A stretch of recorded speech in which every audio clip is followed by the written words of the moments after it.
શું તમે જાણો છો ગુજરાતનું કે એવું મંદિર જ્યાં રાત પડતા પૂજારી પણ નીચે ઉતરી જાય છે? હા મિત્રો, આજના વિડીયોમાં હું તમને દર્શન કરાવીશ સુરેન્દ્રનગર જિલ્લામાં આવેલ ચોટીલા ધામ શ્રી ચામુંડા માતાજીના મંદિરે અને આજના ઇતિહાસની વાત કરીશ. અને તમે અમદાવાદ, સુરત કે રાજકોટથી અહીંયા આવવા માંગો છો તો કેટલા કિલોમીટર અને આખા ડુંગરની તમને માહિતી હવે એટલે આપણે કે યાત્રા હિસ્ટ્રી કહીશ. એટલે કે ચોટીલા ધામની હિસ્ટ્રી તમને આજના વિડીયોમાં જણાવું. સુરેન્દ્રનગર જિલ્લામાં આવેલ ચોટીલા ધામની સીડીઓ આશરે 602 પગથિયા જણાવવામાં આવે છે. જો તમે અમદાવાદથી આવશો તો તમને 170 કિલોમીટરથી અને રાજકોટથી આવો છો તો 70 કે 80 કિલોમીટરના અંતરે આવેલું છે ચોટીલા ધામ. તો ચલો મિત્રો, આપણે આપણી યાત્રા ડુંગર પર ચડવાની શરૂઆત કરીએ. શરૂઆતમાં અહીંયા આપણાને જોવા મળે છે માતાજીની ડેરી, જે અહીંયા અનેક લોકો દર્શન કરીને પછી ઉપર ચડવાનું શરૂ કરતા હોય છે.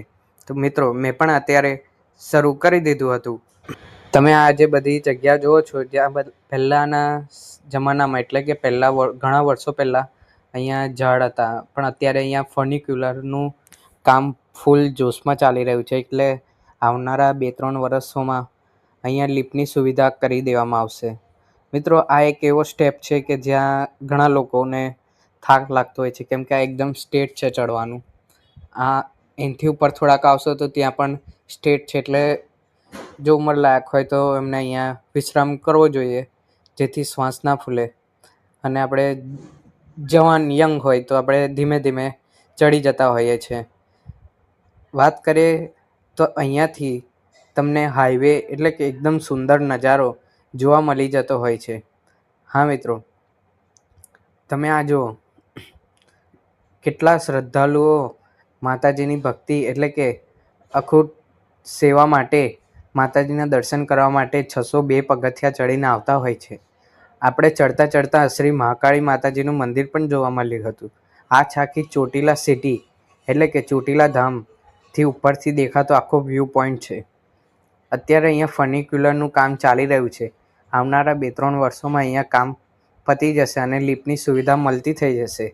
મિત્રો, આ છે બૂટ ચંપલનું સ્ટેન્ડ. પછી તમે ઉપર આવશો તો આવી રીતે અહીંયા મંદિરમાં બૂટ ચંપલ નહીં પહેરવાના. અને હા મિત્રો, એક વાત ખાસ કે અહીંયા તમારે જે તમે બધી સામગ્રી લઈને આવ્યા છો તે બધી સાચવીને રાખવી, કેમ કે અહીંયા ઘણા ચોર હોય છે. અહીંયા છે દાનભેટ. અને અત્યારે આપણે જઈએ છીએ ગર્ભગૃહની અંદર. તો ચાલો મિત્રો, હું તમને દર્શન કરાવું ગર્ભગૃહમાં શ્રી ચામુંડા માતાજીના મંદિર. આપણી ચેનલને સબસ્ક્રાઈબ કરજો, લાઈક કરજો, અને વિડીયો ગમ્યો હોય તો 2-3 જણને શેર પણ કરજો. તમારી સાથે બોલો, જય ચામુંડામાં. જો મિત્રો, અત્યારે નવરાત્રિ ચાલી રહી છે અને ગર્ભગૃહમાં એટલી મસ્ત સજાવટ કરવામાં આવી છે.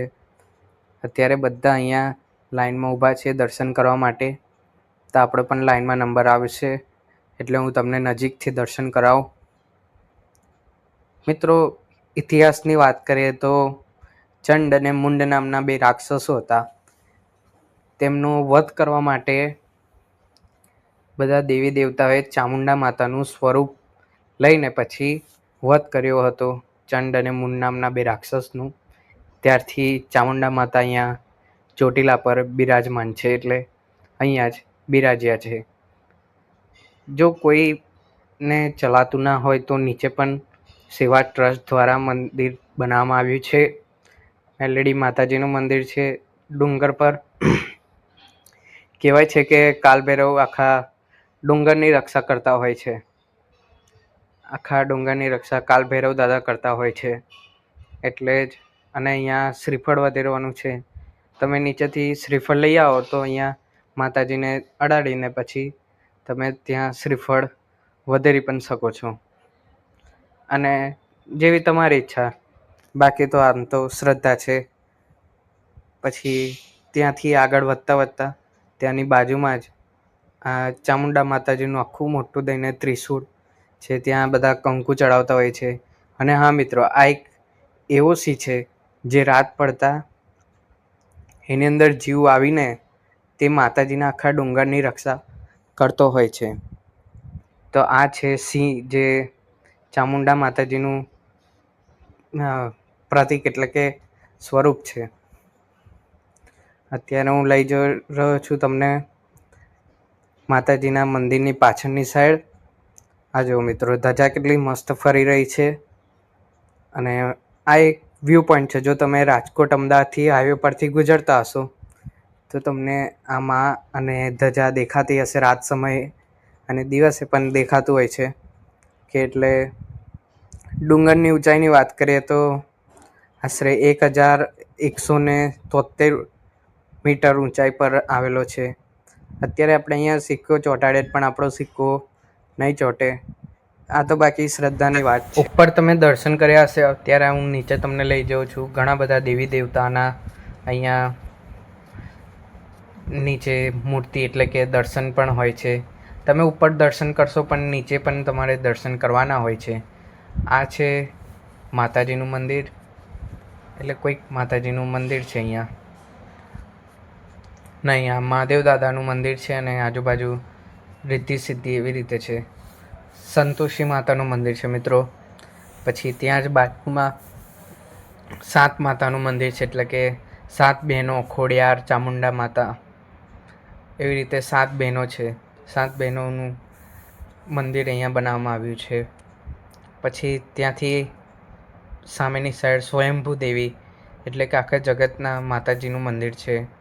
હવે મિત્રો, હું નીચે ઉતરી રહ્યો હતો. પહેલાં જ તમને જણાવ્યું હતું કે આખો ડુંગર પ્રાણીઓથી વસેલો છે. આપણને અત્યારે નીચે ઉતરતા મોર દેખાયો હતો.